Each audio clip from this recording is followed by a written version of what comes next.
मोदी जी के बुखार और उफान के अंदर जो एक्स्ट्रा वोट आए थे वो बुखार और उफान उतर गया है। फिर से 400 पार का नारा दिया गया है, उसको वो भी कह रहे हैं कि धीरे धीरे से रिमूव हो रहा है। अब आप उसी का हिसाब लगा लो, 75 पार बोला तो आई 40, 400 बार बोला तो क्या आएंगी।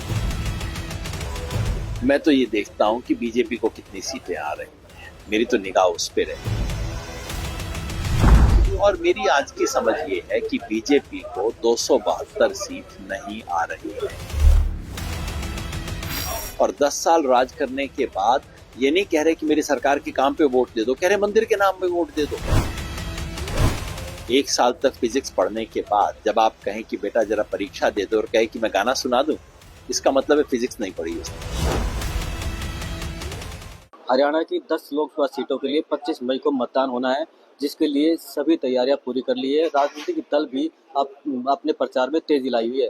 अभी यहाँ योगेंद्र यादव पहुंचे हैं, कांग्रेस के पक्ष में वो प्रचार कर रहे हैं। आइए उन्हीं से ज्यादा बात करते हैं। सर, पीटीसी न्यूज में आपका स्वागत है। धन्यवाद। सर, क्या कहेंगे 25 मई को मतदान है, लेकिन बाकी 4 जगह जो मतदान हुआ है वहाँ पोलिंग बहुत कम हुई। नहीं, बहुत कम नहीं हुई है।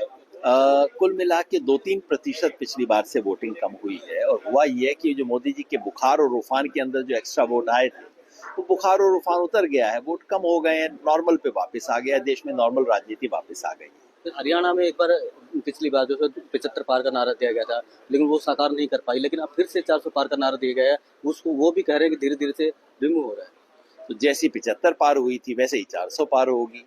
अब आप उसी का हिसाब लगा लो, 75 पार बोला तो आई 40, 400 बार बोला तो क्या आएंगी, 200 आएंगी। ऐसा उसी गणित में तो निकलता है ना।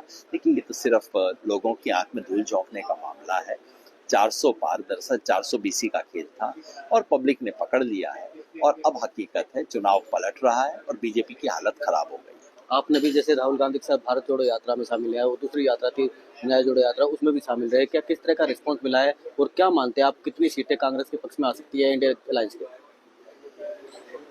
मैं तो ये देखता हूँ कि बीजेपी को कितनी सीटें आ रही हैं, मेरी तो निगाह उस पर रहती है।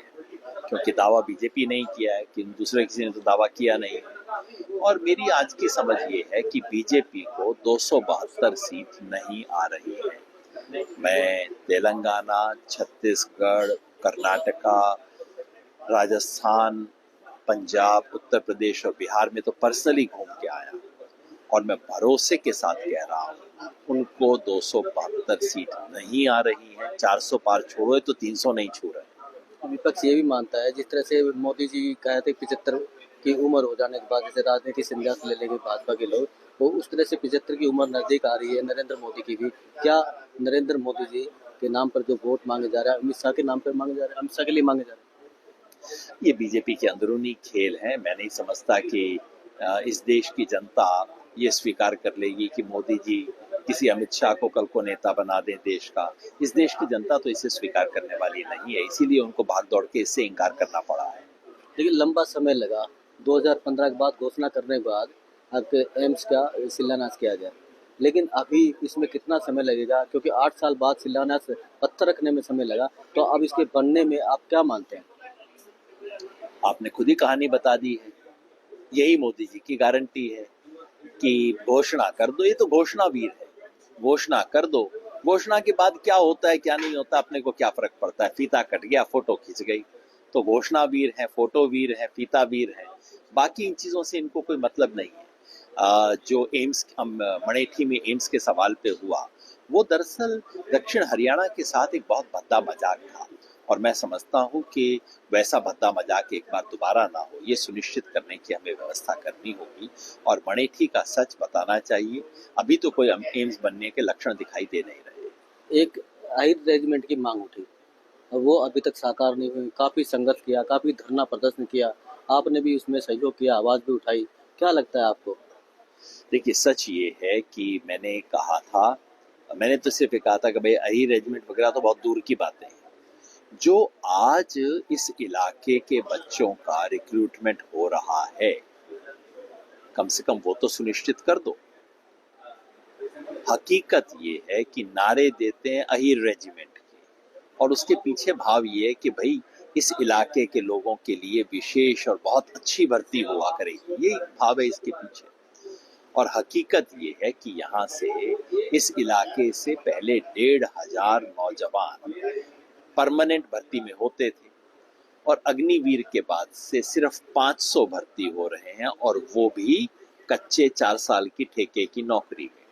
तो मैं कहता हूँ भाई, एवरेस्ट पे बाद में चढ़ा लोगे, पहले फर्स्ट फ्लोर पे तो चढ़ा दो मेरे को। एक महंगाई और बेरोजगारी, साथ में भ्रष्टाचारी खत्म करने का वादा किया था बीजेपी सरकार ने 2014 में, लेकिन आज तक वो बरकरार है। जनता यही सवाल आज इनसे पूछ रही है, इसीलिए मोदी मोदी करने से अब काम नहीं चलता। जनता मुद्दा मुद्दा अब कर रही है। मुद्दा महंगाई का है, मुद्दा बेरोजगारी का है, मुद्दा किसानों का है, मुद्दा महिलाओं के सुरक्षा का है, मुद्दा राष्ट्रीय सुरक्षा का है, और बीजेपी के पास इनका कोई जवाब नहीं है। तो 5 बार जो लोकसभा सांसद रह चुके राव इंद्रजीत सिंह, उनके सामने अब राज बब्बर को उतारा गया है, क्योंकि हरी बाहुल्य क्षेत्र है, एक पंजाबी समाज के समुदाय से आते हैं राज बब्बर जी, उनको टिकट दिया गया है। कितना मानते हैं, कितना कुछ कर पाएंगे? आपका अगर लॉजिक माने तो प्रधानमंत्री को तो बनारस से चुनाव लड़ना नहीं चाहिए, उनकी कम्युनिटी के तो 2 लोग नहीं होंगे वहां पे। मैं समझता हूँ कि कोई भी चुनाव केवल एक जाति के आधार पे ना लड़ा जाता है, ना लड़ना चाहिए। महत्वपूर्ण बात ये नहीं होनी चाहिए, अगर 5 बार के सांसद राव इंद्रजीत रह चुके हैं तो 5 बार लोकसभा और राज्यसभा में ये राज बब्बर जी भी रह चुके हैं। मेरे लिए महत्वपूर्ण, मैं इस इलाके का मतदाता हूँ, मेरे लिए महत्वपूर्ण ये नहीं है कि किसी की पैदाइश कहाँ हुई थी। आप मुझसे सवाल पूछ रहे हैं, इस क्षेत्र के दुख सुख जानने वाले आदमी हैं। आपकी पैदाइश कहाँ हुई मैं जानता नहीं, और मेरे को कोई फर्क नहीं पड़ता। मेरे को फर्क इसका है कि आप इस इलाके के सुख दुख के बारे में कितना चिंतित हैं। अगर आप एमपी बनते हैं तो 7 में से 6 दिन के आपकी कोठी का दरवाजा बंद रहेगा। जिसका दरवाजा बंद है और वो मेरे इलाके में पैदा हुआ, तो मेरे को कहाँ से, वो तो बाहरी आदमी है फिर मेरे लिए। तो मेरे लिए तो महत्वपूर्ण ये है कि कौन काम करता है। राज बब्बर जी का अच्छा काम करने का ट्रैक रिकॉर्ड है, और मुझे उम्मीद है कि केवल जाति धर्म के आधार पे नहीं, इस इलाके की जनता ये सब बहुत दिन से कर लिया। इलाका, राजा साहब, अंदर के आदमी, ये खानदान, बहुत हो गया। इसकी सच्चाई हमने देखी, इन्होंने कुछ किया नहीं। अब हम इस इलाके के भला चाहने वाले लोगों को लाएं, वो सबसे महत्वपूर्ण है। और 10 साल राज करने के बाद ये नहीं कह रहे कि मेरी सरकार के काम पे वोट दे दो, कह रहे मंदिर के नाम पे वोट दे दो। इसका मतलब है 10 साल कोई काम नहीं किया है ना। कोई बच्चा 1 साल तक फिजिक्स पढ़ने के बाद जब आप कहें कि बेटा जरा परीक्षा दे दो, और कहे कि मैं गाना सुना दूं, इसका मतलब है फिजिक्स नहीं पढ़ी उसने। यही बीजेपी की स्थिति है, और मैं समझता हूं कि ये तो उनका पोल खोलने वाली बात है। मंदिर का किसी को कोई विरोध नहीं है, इस देश में बहुत मंदिर हैं और बने, गुरुद्वारे हैं, मस्जिद है, चर्च है, सब आस्था के लिए जगह है इस देश के अंदर। लेकिन मंदिर, मस्जिद, गुरुद्वारे, चर्च के नाम पे वोट मांगना गलत है, अपराध है, दंडनीय है, संविधान विरोधी है, लोकतंत्र की भावना विरोधी है। देखिए, ये थे योगेंद्र यादव जी। इन्होंने साफ शब्द में कहा है कि धर्म और जात के नाम पर वोट मांगना अपराध है, दंडनीय है, और उस पर सजा भी हो सकती है। तो लोगों को धर्म और जात की राजनीति ना करके मुद्दों की राजनीति करनी चाहिए, ताकि देश आगे विकास की गति पर आगे बढ़ सके। Mahendra Bharti, PTC News, Haryana.